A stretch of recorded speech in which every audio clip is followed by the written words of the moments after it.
Hi friends, എന്തൊക്കെയുണ്ട് വിശേഷം? എല്ലാവർക്കും സുഖമാണല്ലോ? അൽഹംദുലില്ലാ, ഞാനും സുഖമായിട്ടിരിക്കുന്നു. അപ്പോൾ ഇന്ന് ഞാൻ വന്നിരിക്കുന്നത് നല്ല അടിപൊളി നൈസ് പത്തിരിയും ചിക്കൻ കറിയും എങ്ങനെ വളരെ എളുപ്പത്തിലും ടേസ്റ്റിലും തയ്യാറാക്കാം എന്നുള്ളതായിട്ടാണ് കേട്ടോ. അപ്പോൾ വീഡിയോ എല്ലാവരും സ്കിപ്പ് ചെയ്യാണ്ട് തന്നെ കാണുക. വീഡിയോയ്ക്ക് ഒരു ലൈക്ക് ഇട്ട ശേഷം കാണാൻ ശ്രമിക്കണേ. അപ്പോൾ അതാ വേഗം തന്നെ നമുക്ക് വീഡിയോയിലേക്ക് പോകാം. അപ്പോൾ ഞാനിന്ന് ആദ്യം നൈസ് പത്തിരിയാണ് കേട്ടോ ഉണ്ടാക്കുന്നത്. അപ്പോൾ ഞങ്ങൾ ഈ പാലക്കാട് ഭാഗത്തൊക്കെ ഈ ഒരു രീതിയിലാണ് ഉണ്ടാക്കുക. അപ്പോൾ വളരെ വേറെ പല രീതിയിലും ഉണ്ടാക്കാറുണ്ട്. പക്ഷേ എനിക്ക് നന്നായിട്ട് ടേസ്റ്റും അതുപോലെ പെട്ടെന്ന് ഉണ്ടാക്കാനും എളുപ്പമൊക്കെ ആയിട്ട് തോന്നിയിട്ടുള്ളൊരു റെസിപ്പിയാണ് ഞാനിന്ന് ചെയ്യണത്. അപ്പോൾ ഞാൻ അതിനായിട്ട് 2 ഗ്ലാസ് മാവ് എടുത്തിട്ടുണ്ട് കേട്ടോ. 2.5 ഗ്ലാസ് മാവ് എടുത്തിട്ടുണ്ട്. അരിപ്പൊടി പത്തിരി സാധാരണ വറുത്ത പൊടിയാണ് കേട്ടോ ഇത്. അപ്പോൾ പാക്കറ്റ് മാവായിട്ട് വാങ്ങിച്ചതാണ്, വീട്ടിൽ പൊടിച്ചതല്ല. അപ്പോൾ ഇതെങ്ങനെയാണ് എന്നുള്ളത് പറയുമ്പോൾ എല്ലാം പൂർണ്ണമായിട്ടും പറയണമല്ലോ, അതുകൊണ്ട് പറഞ്ഞതാണ് കേട്ടോ. അപ്പോൾ പലതരം മാവ് ഉണ്ട്. കാരണം നമ്മൾ വീട്ടിൽ പൊടിച്ച മാവിന് ഒരുപാട് നല്ല നൂറുണ്ട്. അത് പറഞ്ഞാൽ എല്ലാവർക്കും അറിയുമോയെന്ന് എനിക്കറിയില്ല. അപ്പോൾ അതിൽ നന്നായിട്ട് തിളച്ച വെള്ളം, നന്നായിട്ട് ഇത്തിരി കൂടുതൽ വെള്ളവും വേണം. പക്ഷേ നമ്മൾ കടയിൽ നിന്ന് വാങ്ങിച്ച മാവാകുമ്പോൾ അത്രയ്ക്ക് വെള്ളം ആവശ്യം ഉണ്ടാവില്ല കേട്ടോ. 2 ഗ്ലാസ് പൊടിയാണെന്നുണ്ടെങ്കിൽ 2 ഗ്ലാസ് വെള്ളം തന്നെ മതിയാകും. പക്ഷേ നമ്മൾ വീട്ടിൽ പൊടിച്ച പൊടിയാണെങ്കിൽ കുറച്ച് കൂടുതൽ വെള്ളം വേണ്ടി വരും കേട്ടോ. അപ്പോൾ ഞാനതാ ഒരു ചട്ടി വെച്ച് കൊടുത്ത് അതിൽ മാവിൻ്റെ ഒരു 1/2 ഗ്ലാസ് കൂടുതൽ വെള്ളം വെച്ച് കൊടുത്തിട്ടുണ്ട്. ഇത് നല്ലൊരു പൊടി തന്നെയാണ്, നമ്മൾ വീട്ടിൽ പൊടിക്കണ പോലത്തെ പൊടിയാണ്. അത് അറിഞ്ഞുകൊണ്ട് വാങ്ങിച്ചാണ് കേട്ടോ നമ്മൾ. അപ്പോൾ അതാ ഞാൻ ആ പൊടി അതിലിട്ട് കൊടുത്തിട്ടുണ്ട്. വെള്ളത്തിൽ കുറച്ച് ഉപ്പൊക്കെ ഇട്ടിട്ട് ആ വെള്ളം നന്നായി തിളച്ച് വരുന്ന സമയത്ത് നമ്മൾ ആ പൊടിയൊക്കെ കൊട്ടി കൊടുത്തിട്ടുണ്ട് കേട്ടോ. അപ്പോൾ അത് ഈ ഒരു രൂപത്തിലാണ്. നന്നായിട്ടത് നന്നായിട്ടൊന്ന് ഇളക്കി യോജിപ്പിച്ച് കൊടുക്കണം. അതിന് ശേഷം ഞാൻ നമ്മുടെ ആ കൗണ്ടർ ടോപ്പ് ഉണ്ടല്ലോ, അതിലിട്ടിട്ട് നന്നായിട്ടൊന്ന് കുഴയ്ക്കണം കേട്ടോ. പിന്നെ ഇത് ചൂട് പോകാണ്ട് തന്നെ അത് കുഴച്ചെടുക്കാനും ശ്രദ്ധിക്കണം. ചൂട് പോകട്ടെ, നമ്മുടെ കൈ പൊള്ളുന്നൊക്കെ പറഞ്ഞിട്ട് ഇരുന്നിട്ടുണ്ടെങ്കിൽ അത് സെറ്റാവില്ല കേട്ടോ. പത്തിരിക്ക് അങ്ങനെ ഒരു കാര്യം കൂടെ ഉണ്ട് കേട്ടോ, ഒരു പ്രത്യേകതയും കൂടെ ഉണ്ട്. അപ്പം ഞാനിതാ കയ്യിൽ പൊള്ളലുണ്ട് എങ്കിലും കൂടി അത് നന്നായിട്ട് സെറ്റാക്കി എടുക്കണുണ്ട് കേട്ടോ.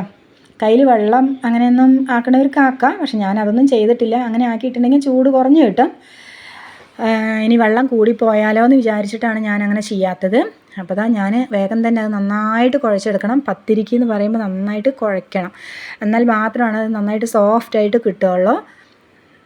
അപ്പോൾ ഇത് എല്ലാവരും എളുപ്പപ്പണിയല്ല എന്ന് വിചാരിച്ചിട്ട് മാറ്റി വെക്കണതാണ്. പത്തിരി എന്ന് പറയുമ്പോൾ കുറച്ച് റിസ്ക് ഉള്ള കാര്യമാണ്. പക്ഷെ അത് വാട്ടണയിലാണ് അതിൻ്റെ ആ ഒരു സംഭവം ഇരിക്കുന്നത് കേട്ടോ, പ്രത്യേകത ഇരിക്കുന്നത്. അതുകൊണ്ട് നമ്മൾ വാട്ടുമ്പോഴും അതുപോലെ നന്നായിട്ട് കുഴയ്ക്കുമ്പോഴും ശ്രദ്ധിക്കണം. നന്നായിട്ട് പ്രസ് ചെയ്തിട്ട് എല്ലാ ഭാഗത്തും തട്ടണ പോലെ ആയിരിക്കണം നന്നായിട്ട് കുഴച്ചെടുക്കേണ്ടത് കേട്ടോ.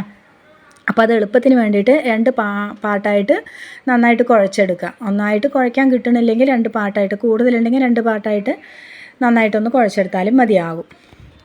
അപ്പോൾ ഞാനത് 2 പാട്ടായിട്ട് തന്നെ അവിടെ കുഴച്ചെടുത്ത് വെച്ചിട്ടുണ്ട്. എന്നിട്ട് അതൊന്ന് ഓരോരോ ബൗൾസായിട്ട് നമുക്ക് പരത്തിയെടുക്കാം.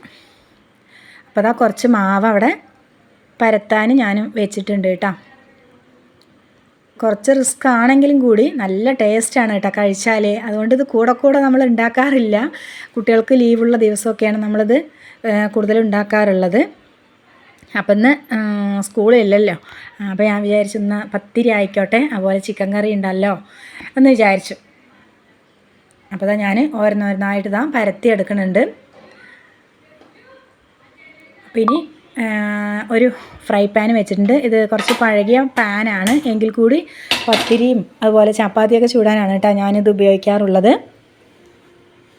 അപ്പോൾ നമ്മൾ ദോശ ചുടണ ആ ഒരു പാനിലൊക്കെ ഈ ഒരു പത്തിരി ചുട്ടിട്ടുണ്ടെങ്കിൽ അതിൻ്റെ ആ ഒരു പെട്ടെന്ന് തന്നെ നമുക്ക് ആ ഒരു ഫ്രൈ പാന് കേടായിട്ട് പോകും. പിന്നെ ദോശ ചുട്ടാൽ കിട്ടില്ല. അതുകൊണ്ടാണ് ഞാനിത് പത്തിരിക്കും ചപ്പാത്തിക്കായിട്ട് മാറ്റി വെച്ച ഒരു പാനാണ് കേട്ടോ.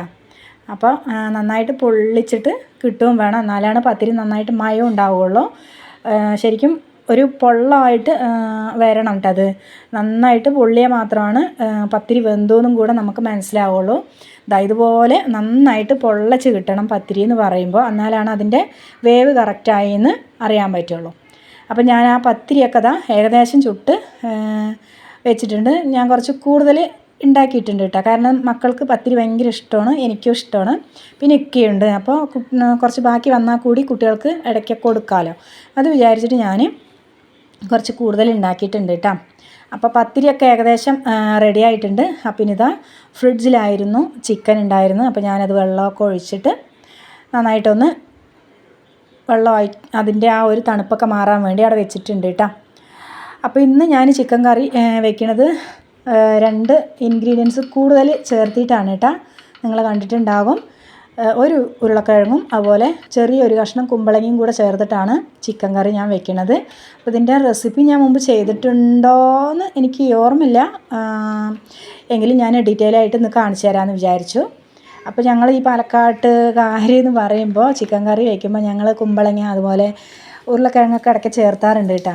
അതിന് 2 കാര്യമുണ്ട്. ഒന്നാമത് ചിക്കൻ കുറച്ച് കുറവാണെങ്കിൽ കൂടി നമുക്ക് ഈ ഒരു ഉരുളക്കിഴങ്ങും അതുപോലെ കുമ്പളങ്ങയൊക്കെ വെച്ചിട്ട് അഡ്ജസ്റ്റ് ചെയ്യുകയും ചെയ്യാം. പിന്നെ കുമ്പളങ്ങ ഇട്ട കോഴിക്കറിക്കും അതുപോലെ ഉരുളക്കിഴങ്ങിട്ട കറിക്കും നല്ലൊരു ടേസ്റ്റാണ് കേട്ടോ. ഒരു പ്രത്യേക ടേസ്റ്റാണ് ഉണ്ടാവൽ. അപ്പോൾ അതാ ഞാനത് തയ്യാറാക്കാൻ നിൽക്കുന്നുണ്ട്. അപ്പോൾ സാധാ ചിക്കൻ കറി വെക്കണ പോലെ തന്നെ കുക്കർ അടുപ്പിൽ വെച്ചിട്ട് കുറച്ച് വെളിച്ചെണ്ണ ഒഴിച്ച് കൊടുത്തു. അതിൽ പട്ട, ഗ്രാമ്പു, ഏലക്ക, പെരിഞ്ജീരകം ഇതൊക്കെ ചേർത്ത് കൊടുത്തിട്ടുണ്ട്. അതിന് ശേഷം നമ്മൾ സവാള അരിഞ്ഞത് ചേർത്ത് കൊടുത്തു. ഒരു 3 സവാള 4 സവാള ഞാൻ എടുത്തിട്ടുണ്ട്. ചെറിയ സവാള ആയതുകൊണ്ടാണ് 4 എണ്ണം എടുത്തിട്ടുള്ളത്.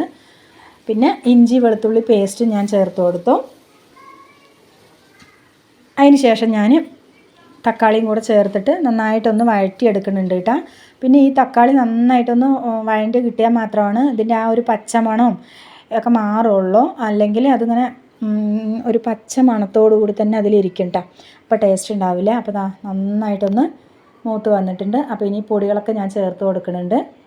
മല്ലിപ്പൊടി, മുളക് പൊടി, മഞ്ഞൾപ്പൊടി, പിന്നെ ഞാൻ ചിക്കൻ മസാലപ്പൊടിയും കൂടെ ചേർത്ത് കൊടുക്കുന്നുണ്ട് കേട്ടോ.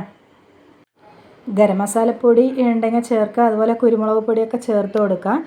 ഞാനിന്ന് കുരുമുളക് പൊടി ചേർത്തിയിട്ടില്ല. അപ്പോൾ ഈ ഒരു മസാലയൊക്കെ ഇട്ടിട്ട് നന്നായിട്ടൊന്ന് ഇളക്കി യോജിപ്പിച്ച് കൊടുക്കുക.